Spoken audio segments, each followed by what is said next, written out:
Welcome, folks, once again to Hotline with Dookie, live on ITV and iRadioTT.com. Today we are dealing with quarrying, which has occupied the headlines of our newspaper for the past couple of days. Quarrying is a major environmental concern, not because only of its significant impact on the landscape and in general. It destroys our ecosystem. In illegal quarrying, we destroy communities, displacing our own habitat. We contribute towards the destruction of wildlife, and then there's the loss of land and the deterioration in the quality of our water, which we consume daily. Joining us today is Mr. David Walker, former executive chairman of the Studley Park Quarry Association, a chartered accountant by profession and also an astute businessman, a Tobagonian by birth. Mr. Walker, welcome to the program Hotline, and thank you for joining us on ITV. It's a pleasure, as always, to be here with you. I know you are keen to address current issues and issues that will greatly impact not just Tobago, but the whole of Trinidad and Tobago as well. So I am thankful to have the opportunity to explore some of the issues involved, especially now when it's been in the news and people are acutely aware of some aspects of it. Perhaps we will have the time to go into a little more of the background so they could get a better understanding of what's actually happening. Mr. Walker, we have seen lately where government they have moved their hands into illegal quarrying, into the illegal quarrying business. How far do you think this will go? Is it just another case in the box, so to speak, another file on the shelf for gathering dust? Illegal quarrying has been a problem for as long as I can remember, probably as long as I've been alive. So it is a matter that really needs to be addressed properly. Even those who quarry legally will give you stories of the great difficulty in complying with not just the legislation, but how it's administered. So while I am keen to have those who are quarrying illegally dealt with, I am mindful of the fact that the whole structure of the industry needs really to be addressed if we're going to remove the incentive for people to quarry illegally. To quarry, you have to jump through an awful lot of hoops.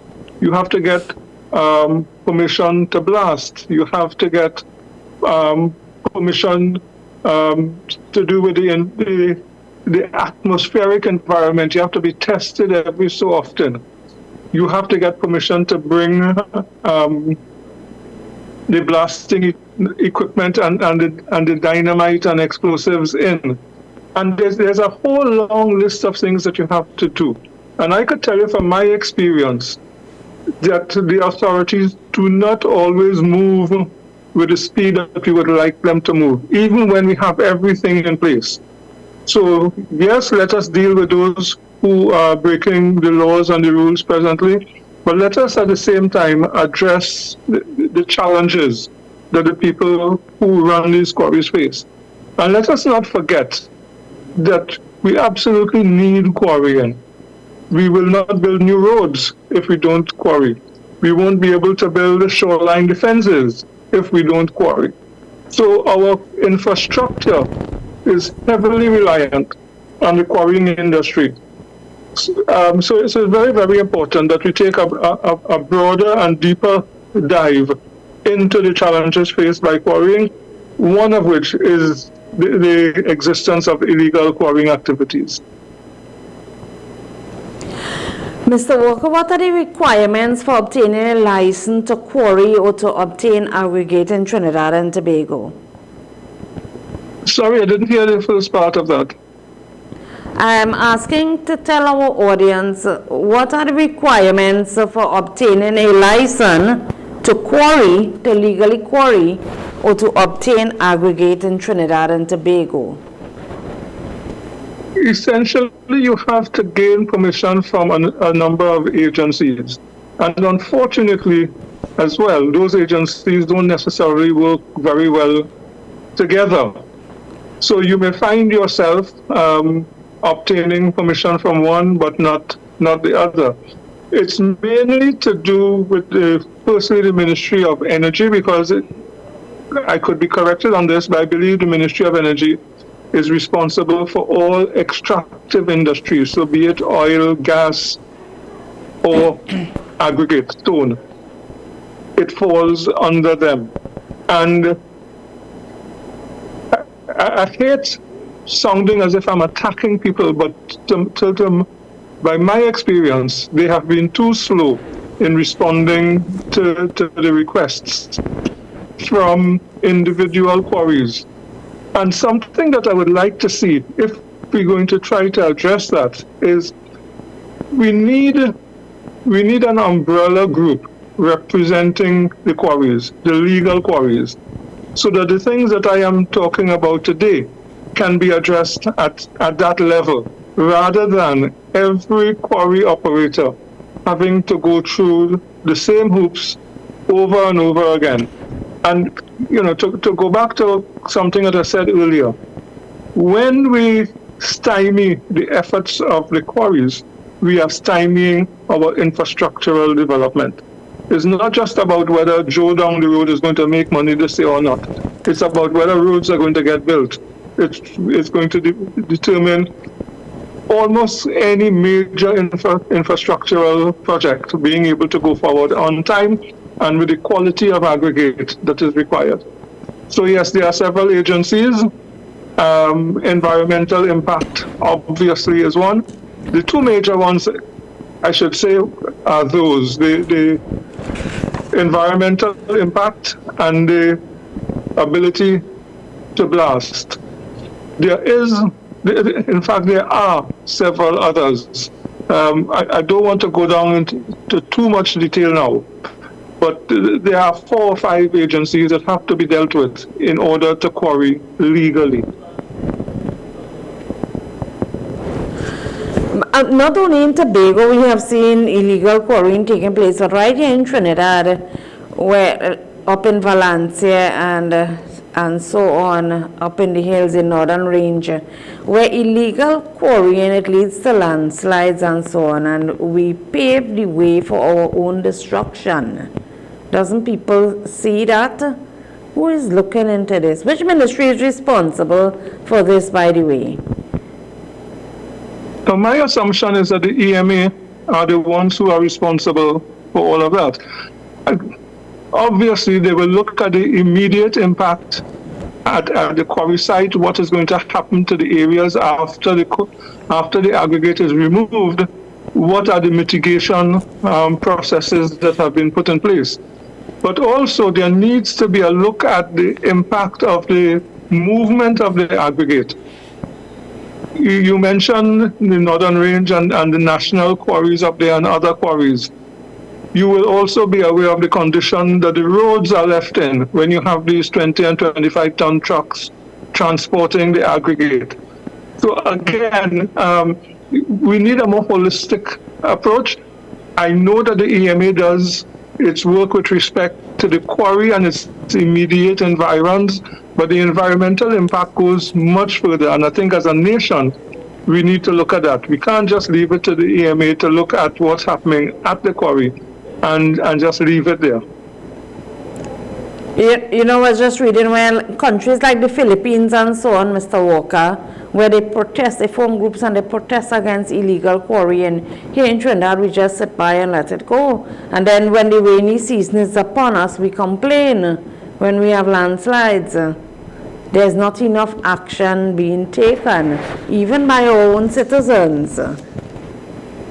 Absolutely. There needs to be more rigorous enforcement. There are those in the quarrying industry as well who will tell you that they can identify persons who are quarrying illegally and usually causing great environmental damage and who seem almost untouchable. And this creates a lot of angst within the industry, especially among those who are trying to abide by the law, when you see others able to carry on the business. And what is most frustrating about that for many people is that this is happening in the open. A quarry is not something you can hide. The operation is there for everyone to see. Someone must have a list somewhere of the quarries that have been approved and have gotten all their licenses and permits and so on. So how is it, we must ask, that operators are able to carry on without seeming to get the attention of the authorities? I don't know who I should be asking. In fact, it's probably not for me to ask, but as a nation, we need to ask those questions, and we deserve some answers. Mr. Walker, being the former executive chairman of Studley Park Quarry, how much does quarrying contribute to the Tobago, the THA budget? I can tell you what it should. I can't tell you with certainty what it does, but I can give you a good estimate. I have been out of the position for just over a year. When I was removed, I'm being very careful with what I say here because this is subject to court proceedings presently. At the time, we had a plan that would have seen us producing 60 to 70,000 metric tons per month within 4 months, rising to a little over 100,000 metric tons per month within a further 4 months. The wonderful situation that we had and may still have is that while that is far in excess of what is required in Trinidad and Tobago, we have a desperate market in Guyana for that aggregate, for all the aggregate we can produce, up to perhaps 200,000 tons per month. To put that into perspective in financial terms, our aggregate at that time was being sold to the Guyanese at $20 per ton.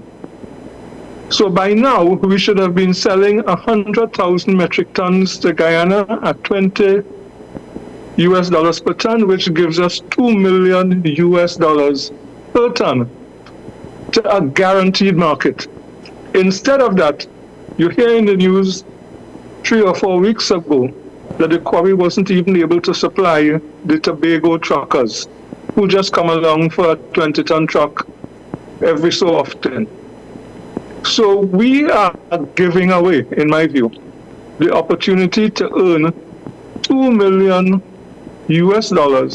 per month while we delay and argue and do everything except what we're supposed to be doing. There's arguments with the same authorities that we spoke of earlier. In business, oftentimes you have to deal with people who you may not necessarily like. You don't deal with them by getting into an argument and shouting from the rooftops. You find out what is their grievance. You find out what the issues are. You look at your situation and you find a way to work together. The cost is $2 million per month presently, on which based on industry averages, there should be net earnings of about 20%. So in other words, about $400,000. So, Mr. Walker, quarrying does contribute to the economy of Tobago. Tourism alone cannot steer that ship. You agree with that? Sorry, I didn't get that. I said tourism alone cannot steer that ship. So quarrying does significantly contribute to the THA budget. Tourism can play a significant role. We all hope that we can maximize the returns from tourism, but tourism is a completely different opportunity from the quarry. The quarry is more in line with what we do offshore in Trinidad with the oil and gas industry. It's an extractive industry. So we're not relying on persuading people to come over to us. We are in the fabulously fortunate position of having a buyer that will take every last ton of aggregate that we can produce for the next 6 years. My understanding when I was dealing with the government of Guyana on this is that they told me, and the company by implication, that their demand for aggregate is about 6 million tons per year for the next 7 years. The scale of that opportunity is difficult to grasp. And sometimes I think, part of the reason for people being so cavalier about how they go about the business of the quarrying in Tobago is that they simply do not understand what this could do for both Tobago and Trinidad, because not only will it benefit the quarry and by implication the THA and Tobago, it also benefits the national economy. It benefits the national economy, one, because it's bringing in huge amounts of foreign exchange, which we all know the country needs. And secondly, it will be paying taxes on all those revenues, which will assist as we face an expected downturn for a few years in the revenues that are going to be generated from the petrochemical sector. So it's hugely important. On top of that, in Tobago, as part of the remit that my board and I were following, is that we saw the quarry and its ability to generate income as perhaps a breeding ground for downstream industries in the same way we had in the petrochemical sector. Whereas in Trinidad with the petrochemical, we produce various things like methane and so on.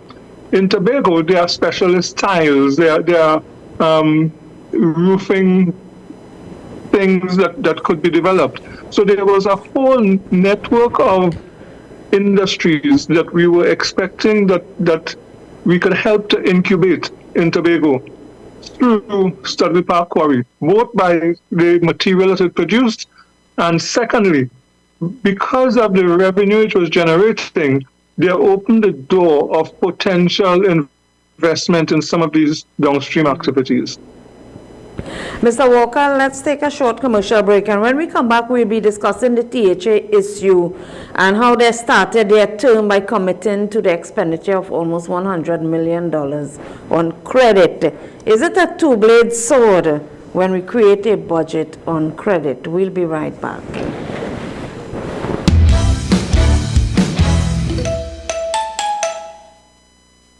Investigative journalism builds communities. Welcome to Hotline with Dookie on ITV every Monday live at 1 to 2 p.m. Challenges facing the nation. The economic outlook when wages are not rising as high as food prices. Will we be making a softer economic landing? Some experts are cautiously optimistic now. Health, job security, education, social imbalance, and the security of our nation all comes to mind. Experience all of this and more just ahead on Hotline with Dookie on ITV.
Welcome back, viewers, to Hotline with Ann Dookie with Mr. David Walker, former executive chairman of the Studley Park Quarry in Tobago, an astute businessman and chartered accountant. Mr. Walker, before we went on the break, I asked, is it a two-blade sword when we create a budget on credit? What happens when those bills are due? Is it inevitable and predictable? It is inevitable.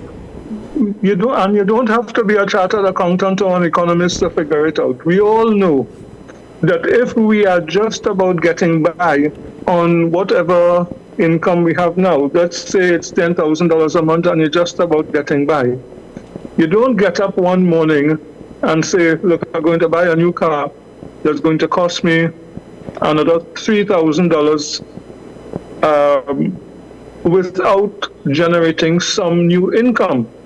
So this regime started their term by deciding that they were going to build a number of roads costing tens of millions of dollars on the premise that they were going to pay several months later. The only way that makes sense to anybody is if later there was some new income to be generated that is going to cover that cost. That doesn't exist. So I am certain that right now they are scrambling in an even more desperate situation than the one they inherited, because they now have debts that they have to deal with that didn't exist before. When in fact, even at that time with the lower debts, the Tobago economy was struggling. And that is a part of the reason why, going back to what we spoke about earlier, agencies like the Studley Park Quarry and any other state-owned enterprise in Tobago need to be generating income. You can make these kinds of investments if you are going to generate income. But if you're going to sit on something as potentially valuable and profitable as Studley Park Quarry, not generate any income from it, then you simply cannot afford to be going out and spending huge amounts on capital expenditure because you do not have the revenue to service it. When we create a budget on credit, is it financial purgatory? I didn't get that clearly. Say it again, please. I said when we create a budget on credit like the THA have done, in a discussion you mentioned it would result in financial purgatory for Tobago. Explain that to our viewers. The financial, well, it's the interesting thing from, I suppose, an academic standpoint is that they didn't go out and borrow money. So it didn't go through the normal hoops that it would go through if you had to do this on credit. Effectively, they got the credit from the supplier, the contractor. So bypassing the normal strictures, the normal vetting that you would do, and that raises a whole other issue about the particular companies that got these contracts, in effectively no-bid contracts, based on an assertion that those companies came to the assembly and said, we are prepared to do this. We know that under procurement legislation that is not the way that the business is supposed to be done. If that was the rubric under which they wanted to build these roads, what ought to have happened under procurement legislation, or best procurement practice, even without the legislation, would be that you define what you want as a buyer, and you go out to a number of providers and seek what is in the best interest of the Tobago economy. That was not done. So that we ended up with roads that are generally considered to be way over the expected cost, with that debt hanging now over the THA and everybody in Tobago. Mr. Walker, having experience in finance, how does foreign exchange rate policy impacts on this? I'm sorry, I'm not hearing you clearly at all. I'm asking, is your experience as an accountant, How does the foreign rate exchange policy, how it impacts on this budget? I hope I got that right. Was it the effect of exchange rates and the availability of foreign exchange? Yes. How does it impact on the budget? It impacts greatly on the national budget. It has very, very little impact on the Tobago budget. And it's something I've spoken about as well frequently in the past. The Tobago budget is not a national budget or even close to it, in the sense that when you listen to the national budget, you will hear them speaking very powerfully about two issues: fiscal and monetary policy. And to put that into normal person's language, that's about the exchange rate, usually against the US dollar, and the interest rate policy, how much banks are allowed or expected to charge. They base their charges on what is called the central bank rate. So the central bank sets a rate which they can move up or down as they see the economy performing, and that then impacts how much you and I pay when we go for a loan. So Tobago does not have those two issues. So the Tobago budget really is more in line with a traditional company budget. You're looking at your income and expenditure, you're trying to balance the two, and you're trying also to find ways to invest that will generate more income down the road. But you also, as a public sector initiative, you also look at things like healthcare and education and so on under your expenditure. So you're really trying to balance incoming with outgoing. I am not satisfied that has been properly addressed in the Tobago budget. The reasons for that go fairly deep. But before I contemplate going into that, there's another issue with the Tobago budget that I would like to raise. It is that what we witnessed, I think it was 2 weeks ago, is not a budget. What we witnessed was a request for funding, which is not a budget. The budget will be discussed and debated and so on when the central government determines how much money is going to come to Tobago, and then we have an actual budget that we could look at and criticize and make decisions about. The whole budgeting process for Tobago, to my mind, is a recipe for inefficiency and waste. And I'm surprised that neither of the parties has addressed that. They spend their time arguing about how much money they've received, but they don't look at the structure of the budgeting process. The THA, to the best of my knowledge, is the only agency of government in Trinidad and Tobago that submits its request for funding in a public space. Every ministry, every agency within the government puts in its request for funding. It's discussed behind closed doors. And at budget time, it is disclosed to the general public and we have the debates. Tobago does not do that. Tobago comes along every year, my terminology, cap in hand, asking for money to run Tobago. It puts any regime that's running Tobago, to my mind, in a subservient position. Why should they have to come publicly to ask for money to run Tobago when everyone else does this privately, behind closed doors, and then we have a discussion about how the allocation is going to be spent? So I have deep problems with the way we handle the budget and the request for funding in Tobago. Mr. Walker, what can the THA do to influence income levels other than just requesting funds? Is it, sorry? I'm asking what the Tobago House of Assembly can do to influence income levels. Again, I'm not sure I heard you clearly, but virtually all of the expenditure in Tobago is out of funds that were requested from central government, which is what, again, coming back to the Studley Park issue. Tobago ought to be top of the list in doing their budget and their projections for the next 3 or 4 years. To my mind, has to be, how do we generate more income ourselves and not simply rely on what is handed down from Tobago?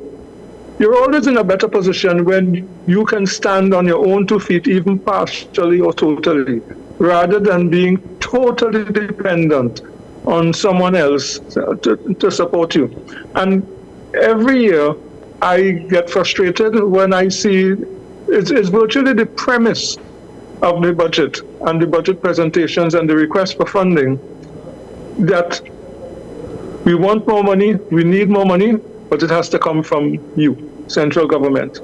We don't really address the issue of what we can generate for ourselves. And I just spoke to the issue that we can generate a significant amount of money ourselves. It's not only the Studley Park Quarry, there are other entities in Tobago under the control of the THA that ought to be generating income for Tobago and reducing our need for what we get from Trinidad. When you and I were speaking, you mentioned the Vendors Mall in Charlottesville and the cultural complex and the need for more compliance and regulatory structure. Expand on that point before we go for a break. Again, I hope I got what you said correctly. The role of agriculture in Tobago is critical for more reasons than one. Firstly, ideally, I would like to see that it would start to generate some income, just as I said, with Studley Park Quarry. Beyond that, we have the issue of import substitution. Many of us, my age and around my age, will remember when Tobago used to be a prolific producer of many agricultural products. Tobago didn't have to rely on anybody else to supply its agricultural produce.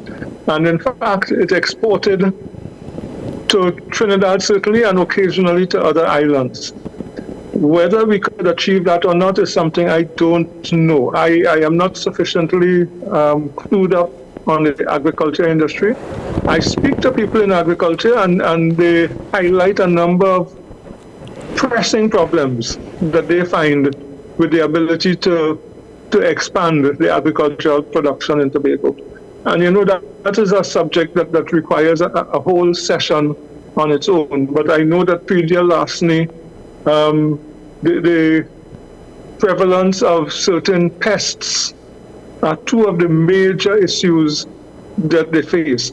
And then a very, very simple one that is hardly spoken about is that because of the lack of gas stations in the north of the island, there is difficulty for people and an additional cost to get the gas that they need to run the machines that are now used more and more in modern agriculture. You know, those left behind, they lead to economic distress. And economic distress, it leads to unemployment, which eventually leads to hunger. And hunger is not a weapon of war. Let us take a short commercial break, Mr. Walker, and when we come back, the final part of our program, we will go back into the quarrying issue and how it contributes to the economy, both in Trinidad and Tobago. We'll be right back.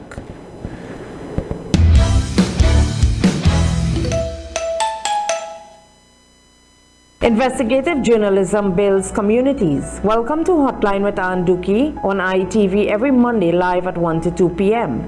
Challenges facing the nation. The economic outlook when wages are not rising as high as food prices. Will we be making a softer economic landing? some experts are cautiously optimistic now. Health, job security, education, social imbalance, and the security of our nation all comes to mind. Experience all of this and more just ahead on Hotline with Dookie on IETV.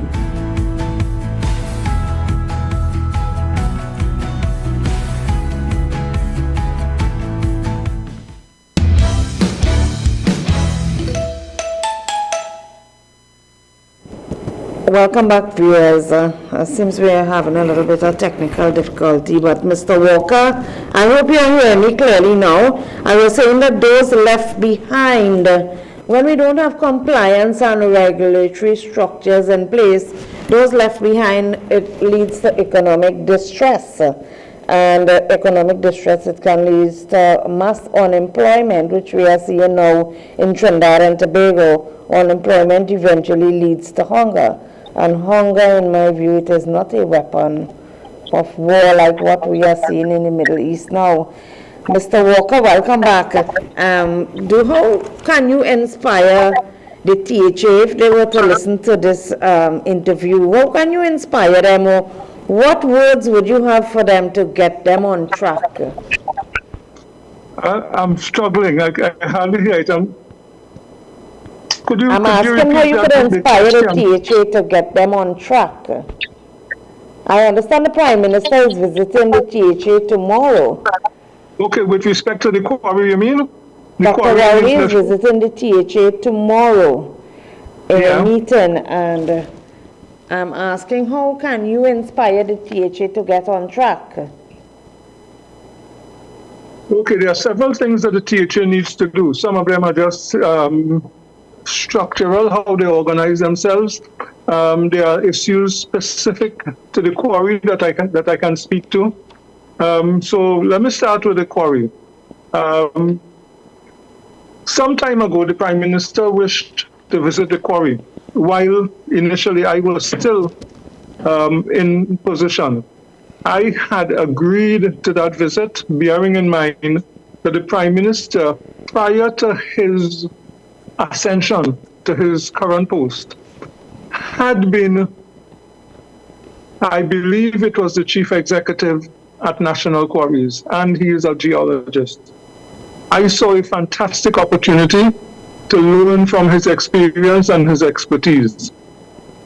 There were people who disagreed with me, and I think that may have been one of the issues which resulted in my having to demit office.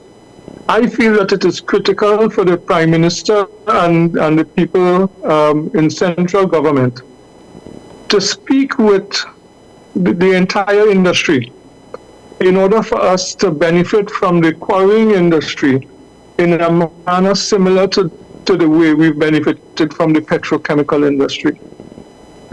We can't continue on the basis that we are now and expect any improvement. With respect to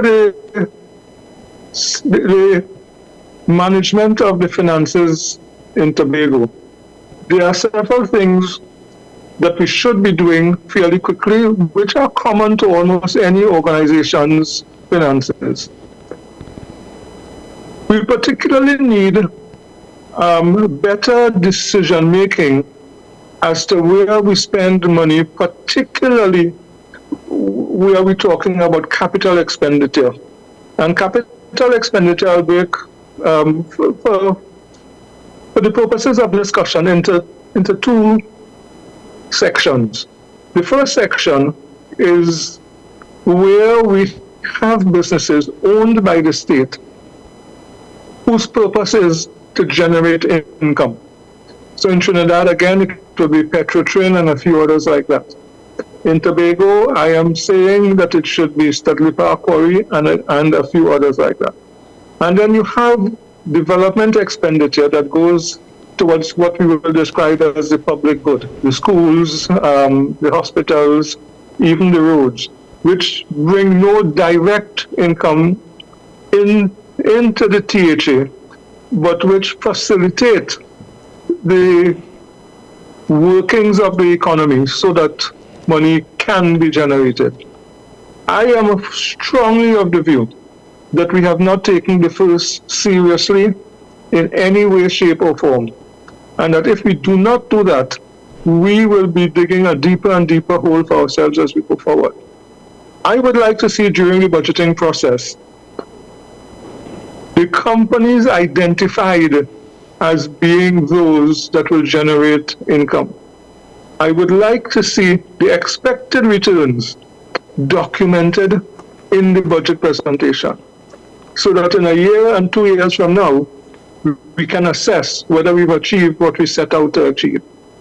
The situation we have presently is we just get people saying, you know, let's build this hotel, that's going to be good for the island. We don't know what specifically is meant by it will be good for the island. What do we expect it to achieve? Not in just general terms, it's going to create a few jobs, etc. Specify, document, report, compare. Until we do that, we will find ourselves going through this process year after year after year, as we've done for the last 30 or 40 years. So I think there needs to be a fundamental change.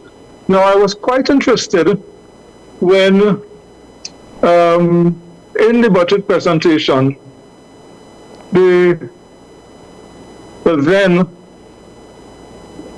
Finance Secretary, Farley Augustine, spoke of methodologies that would, in effect, do what I am suggesting. He called it, if I remember correctly, strategic selectivity, but then heard little about it going forward. Now, what strategic selectivity does, it's part of a whole group of methodologies meant to ensure that you get best value for money, especially with large-scale investments. But that particular methodology is aimed at ensuring that you prioritize, hence the selectivity, that you prioritize the areas that are best suited to your circumstances now. So it addresses something that you raised earlier.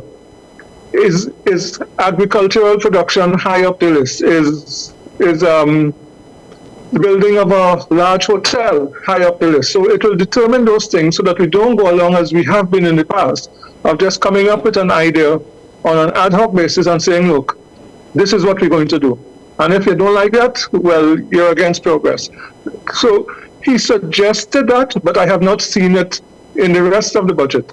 So that would be my other strong recommendation, that he actually implements that along with some other modern day effective investment appraisal methodologies and the reporting to go with it.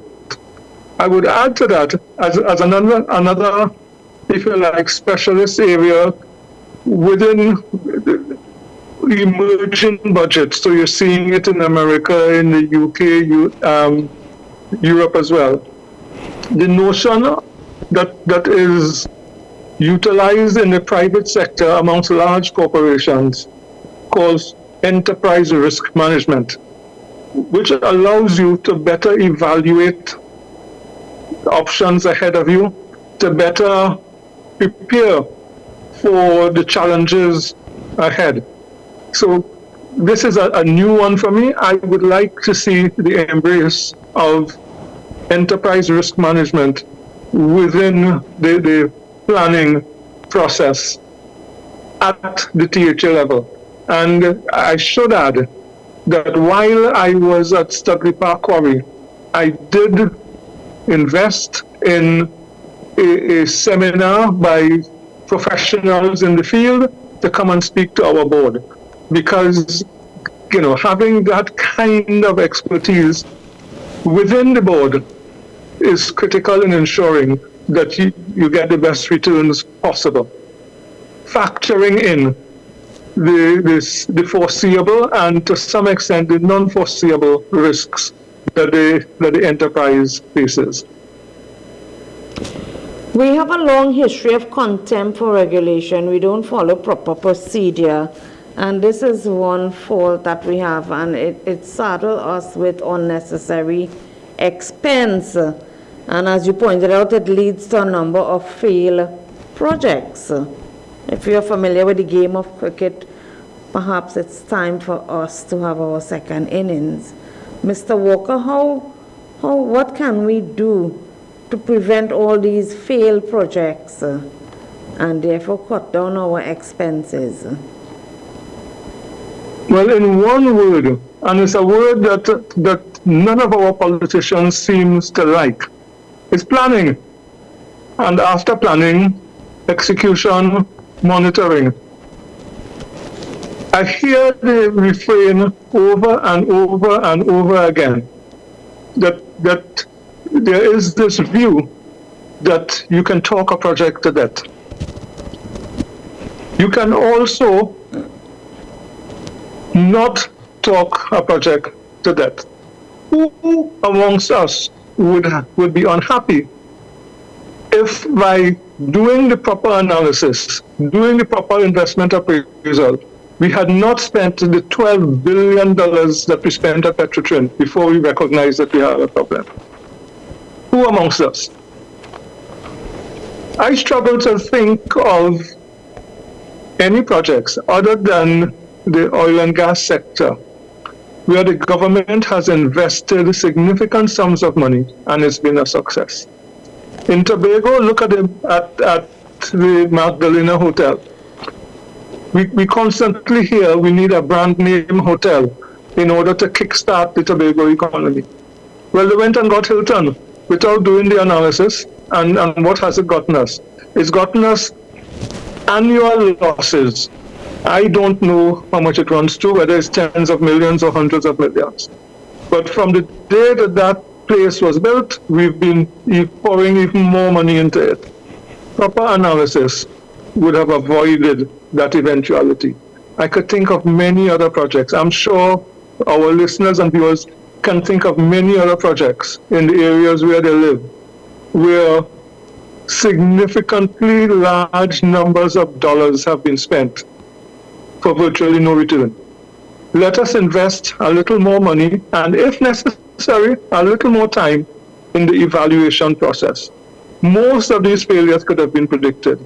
Some of them could even have been avoided while still doing the project, because we would have done the work, we would have done the risk management, we've done the appraisal, the expectations, and so on, and we would have been on top of the projects as they went along, and the moment something goes wrong, you know about it, you fix it, and you carry on. But when you go in with a blank slate, you have very little chance of producing a successful project. One that I could give you as an example in Tobago is that the previous regime argued very strongly that there needed to be a vendors mall in Charlottesville. Spent over $20 million on the vendors mall. And here we are, no more than about 3 or 4 years after it was built. And I don't think they generate $1,000 of sales a day from that mall. Can we afford to go on like that? The analysis would have shown clearly that that mall was not viable. But the same argument was used, that people like myself are against development, that we want to kill projects by just talking them to death. That is not the case. We all want development. We all want progress. But we are saying that without the analysis, without the investment appraisal, we will continue wasting millions of taxpayers' dollars on failed projects.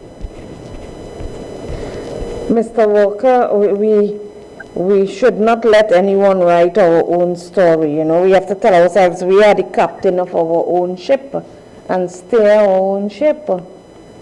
We're coming now, winding down to the end of our program. Let's have your closing comments. I didn't understand. Unfortunately, again, I didn't understand. I said I like your closing comments. We are winding down the program. Okay. At this point. Right, the closing comments really have to do very much with what I just said. We need, as they like to say, a new paradigm. We need to start in investing and not just spending. There is a huge difference. We see projects being launched. There's a grand launch. Everybody is happy. And when it fails, nobody seems to care. So they go off and they do another one. So we need to start to hold our leaders to account for these projects, because I don't think they're going to change anything of their own volition. So we, the people, need to let them know we need a better accounting, a better reporting for these projects, and we need them to listen when we speak, as is the case with the project in Tobago for Marriott presently. We need to hear what people are saying, and we need, coming back to a much abused phrase, we need to diversify the economy. And continuing to build 100 and 200 rooms hotels is not diversification. Thank you, viewers, for joining us on Hotline with Dookie once again. Remember, you can build your power as well as reduce the power of your opposition. Both matters just a beckling. I am Dookie. Thank you for watching.